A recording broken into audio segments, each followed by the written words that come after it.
Okay, so today we're going to look at speech really quickly.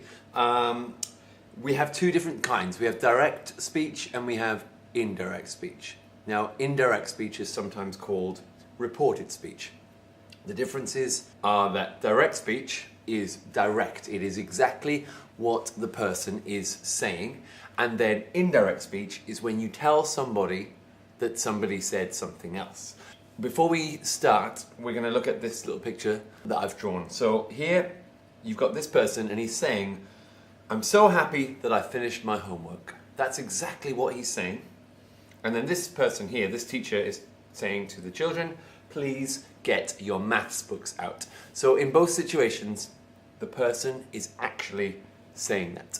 And what happens is when somebody is really saying something, we put speech marks around them. And the speech marks look a bit like this.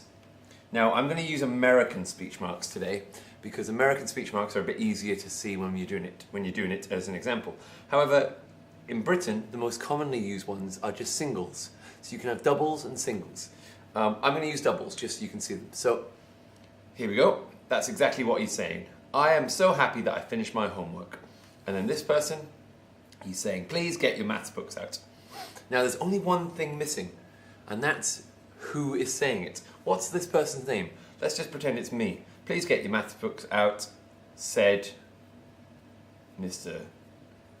Short, and so on. Yeah, you've all seen that before in books, so you just add that to the end.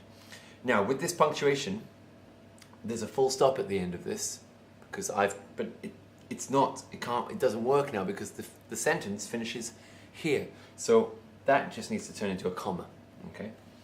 And here, there's no punctuation at the end. I could maybe, let's put something before it. This is going to be called Hamad. Hamad said, "I am so happy that I finished my homework." Full stop. The full stop can go at the end now because it's the end. And maybe I can put a comma there to break it up. Now, if we look at the bottom, these examples, you can see that we have Abdullah said, "I am so happy that I finished my homework. Please get your maths books out," said the teacher. So here, what did Abdullah say? Well, he said, "I'm so happy that I finished my homework." Full stop. Yeah. And then we've got, "Please get your maths books out," said the teacher. The teacher said it. Let's put a full stop at the end first because it's at the very end. "Please get your maths books out," said the teacher.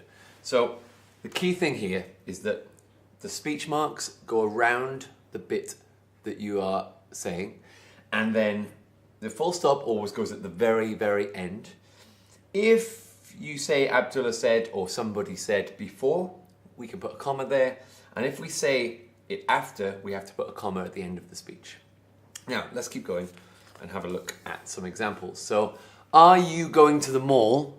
asked Sam. What did Sam say, or what did Sam ask? "Are you going to the mall?" Now, we're going to put speech marks at the beginning.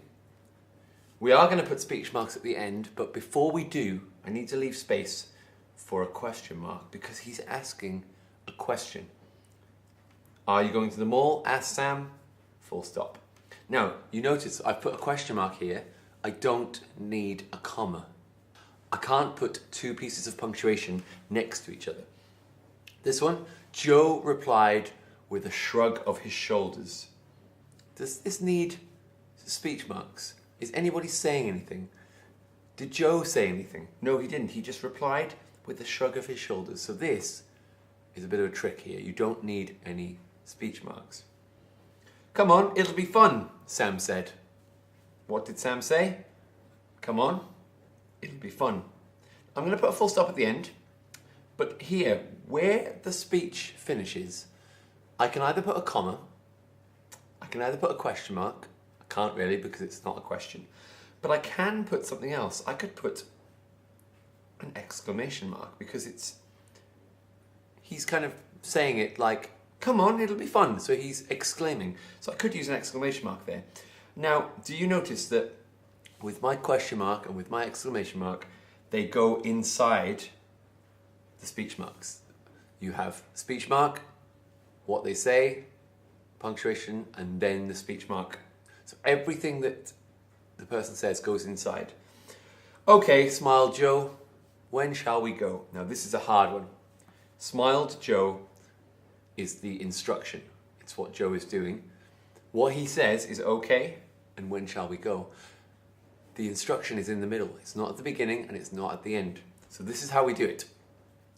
Okay is what he says. It goes in speech marks.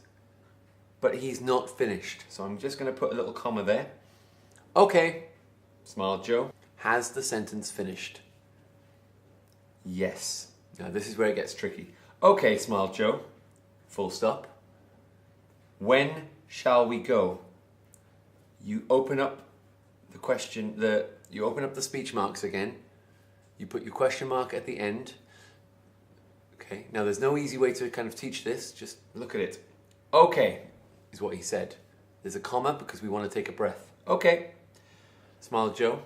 But he continues speaking. When shall we go? The full stop here is important because okay, smiled Joe could be a sentence on its own, but the extra sentence can go afterwards. If we put a comma, it wouldn't work. It would be too long. Okay, smiled Joe, when shall we go? We need okay, smiled Joe, when shall we go? And it needs to sound a little bit like that. Okay. Let's check these out. So these are, if you look at it, they're all the same information. Let's read them. The man said, I'm hungry, I need to eat. I'm hungry, I need to eat, the man said. I'm hungry, the man said, I need to eat. Now, which one you want to choose in your writing is completely up to you. I like this one. It sounds more natural. It sounds easier to say, and it kind of works. But they're all correct. Now, the only thing we need to do is add the correct punctuation. So let's have a look. Let's see if you can do this before I do it. So I'm going to leave it there. If you want to pause the video, see if you can work out where the punctuation and the speech marks need to go. Okay, if you've had a try, I'm going to now do it with you. So, the man said, I'm hungry, I need to eat. Well, before we even start, I'm going to put a full stop at the end of all these because I know that they all need a full stop. So let's go back to the beginning. The man said, I'm hungry, I need to eat. What did the man say? He said, I'm hungry, I need to eat. So we put the speech marks around that bit. But there's nothing here separating this bit from this bit. What can I put? A comma. Let's look at the second one. I'm hungry, I need to eat, the man said. So the man said this bit, I'm hungry, I need to eat. There's already a comma in between these two clauses, that's fine. I'm hungry, I need to eat, comma. Yeah. The sentence has not finished here. We still need to finish it by saying who said it.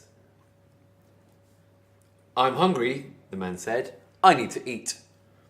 Again, I'm hungry is what the man's saying there, and I need to eat is what the man is saying. So we're going to put speech marks around this bit, speech marks around this bit. In the middle, the man said. Let's have a look at how we split it up. I'm hungry, the man said. I need to eat. So after I'm hungry, we could put a comma. After the man said, remember what we said before? Full stop, because it's the end of that sentence. We add this bit to the end, okay? The full stop goes after the instruction in the middle, okay? So, indirect speech. This is slightly different. We don't need speech marks now because we're not actually using what the person actually said. We are just changing it so that we are telling somebody else what was said. So, instead of the teacher saying, get your books out, this now says, the teacher asked me to get my books out. So we know what the teacher said, but it's written now in a different way. The teacher asked me to get my books out. Somebody is telling me this. Somebody is telling me what the teacher said. So let's have a look at these ones underneath. We're going to change them. Get your books out, asked the teacher. Well, if it's me, I could say, the teacher asked me to get my books out. Exactly the same as above, yeah? So that's the correct one. This one, can you get your books out? Asked the teacher. Well, it also works, doesn't it? Because the teacher has asked if you can get your books out. So it would be the same thing. The teacher asked me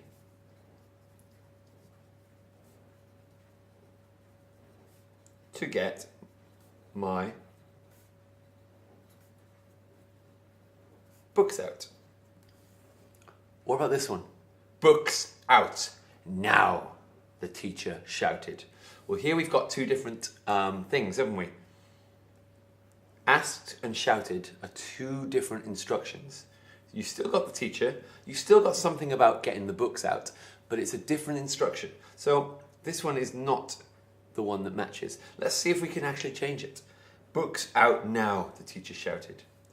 We could say, the teacher shouted at me to get my books out. So it's very, very similar, but it's slightly different because the instruction is different. What about all that punctuation? So let's have a look then. We're going to take these indirect speeches and we're going to change them into direct speech. Hannah told me to listen carefully. So somebody is telling me now what Hannah said. Hannah told me to listen carefully. So what did Hannah actually say? Did Hannah say, listen carefully? Listen carefully. Let's just say, said Hannah? We could say something else here. We could say whispered or shouted, but we're just going to use said because it's the easiest one to use for now. Again, full stop at the end. Remember, this is the bit that she said, comma, before the speech marks. Listen carefully, said Hannah. What about this one? The kind woman asked me if I needed help. Well, what did the lady say? She asked if I needed help. So me, I. So maybe she said, do you need help? Question. Let's put some speech marks around it. Asked the old, sorry, not the old woman, the kind woman. Yeah? Do you need help? Asked the kind woman. The kind woman asked me if I needed help. It works. And the last one, my friend whispered that he was scared. Now we're going to come back to this word in a moment. That. Very, very important. My friend whispered that he was scared. He was scared is our key information there. So I am or I'm scared. Whispered my friend. So you can see they're very, very similar, and this is where it gets hard because you have to know when is the best time to use the different ones. So in your story or in your piece of writing, if you keep using direct speech all the time, it's going to be very choppy and very and it's going to make your writing hard to read. So sometimes you need to just stop and think, right, I'm not going to tell the reader exactly what Hannah's saying. I'm just going to write a sentence to report what Hannah's saying. And this is where the reported speech comes from. You're going to report, you're going to tell somebody what she said without actually copying exactly what she said. Hannah told me to listen carefully instead of listen carefully, said Hannah. So there's loads and loads of different ways of doing this. Now, the word that, this is where it gets important because when you're saying that somebody said something, if you're changing, so even whispered, if you're saying I'm scared, said my friend said that he was scared.